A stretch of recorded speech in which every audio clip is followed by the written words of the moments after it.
정부는 끊임없이 의사들이 국민의 생명권을 볼모로 잡고 집단 행동을 하고 있다고 거짓말하지만 우리 모두는 알고 있다. 포퓰리즘 정책을 강하게 위해 국민을 볼모로 잡은 상태에서 희망을 잃고 의협을 포기한 의사들을 불법 행위를 자행하는 악마로 묘사한 것은 바로 정부라는 사실을 말이다. 오늘 보건복지부 차관은 국민의 생명권이 더 위에 있기 때문에 의사들은 사직할 자유가 없다는 주장을 하였다.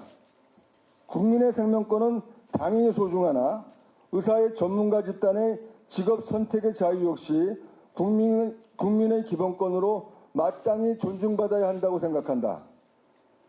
국민의 생명권을 세상 그 어떤 가치보다 소중하게 생각하는 정부라면 부당한 정책에 실망하여 의협을 포기한 의사들의 의견을 들으려 노력하는 자세를 보여야 한다. 하지만 지금의 정부는 지금까지 들어보지 못한 해괴한 명령들을 생산하며 의사들의 의견은 들으려고 하지도 않으며 정부가 일방적으로 발표한 내용을 받아들이지 않으면 무조건 처벌하겠다는 입장을 되풀이하고 있다. 이러한 사실만 보아도 정부는 국민의 생명권 수호에는 아무런 관심이 없다는 것을 알 수 있기에 의사 탄압을 위해 국민을 이용하는 기만적 행태를 유지하는 정부의 행태에 분노를 금할 수 없다. 정부의 기본적 탄압은 이제 이성을 상실한 수준으로 번지고 있다. 정부는 금일 의협에 의료법 제30조를 들먹이면서 의협에서 회원 구제 등을 위해 하고 있는 성금 모금을 중단할 것을 요구하는 공문을 보냈다.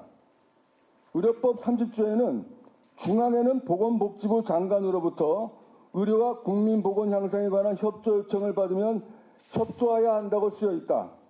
하지만 이러한 무리한 정부의 요구는 국민보건 향상에 관한 협조가 전혀 아니므로 의협이 협조할 하등의 이유가 없다. 또한 병무청은 사직서를 낸 전공의 중에서 군미필 전공의들의 해외 출국을 사실상 금지하는 공문을 발송했다.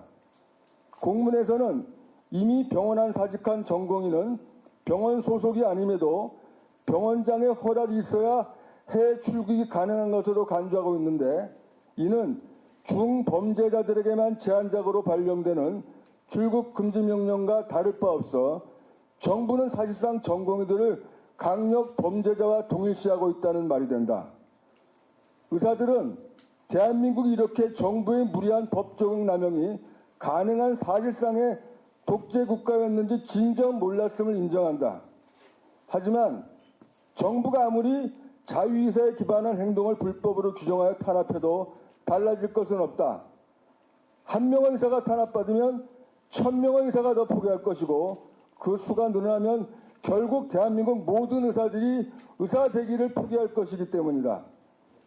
희망이 없는 길에 자신의 미래를 투자할 사람은 없다. 의사들이 의협을 다시 할 수 있게 하려면 희망을 보여주면 된다.